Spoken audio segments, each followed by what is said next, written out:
However, people end up fighting wherever they came from, whatever their background is. Like maybe they're just tough, or maybe they're a really good jiu-jitsu guy, maybe they're a really good boxer.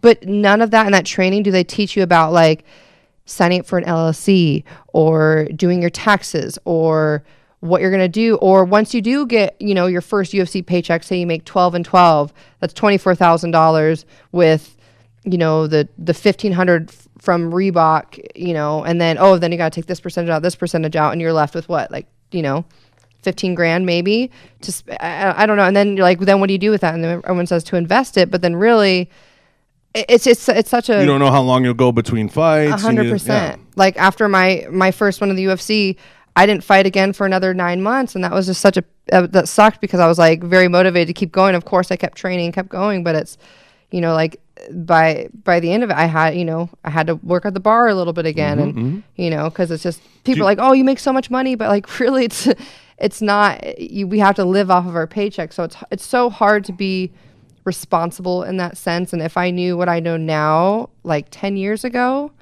I mean, it'd be so I think that's also a program that I wish that the UFC or some fight promotion could adapt to, is like educating the fighters on what to do, because a lot of times people don't know. Like, yeah, I've talked about this with like Matt Brown and Ben and a bunch of guys. I think the UFC is still very young. Like we were talking about this the other day. The UFC started in 93.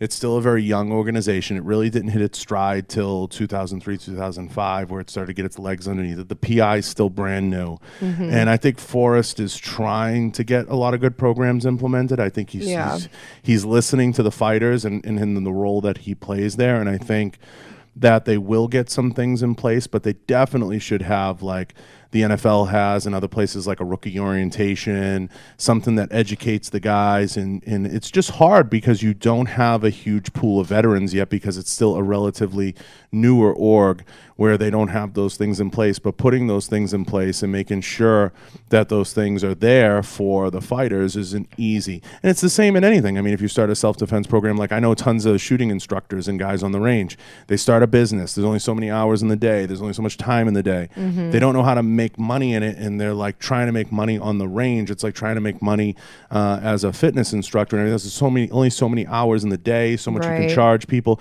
So you have to have your hand in so many things that will make you money while you sleep.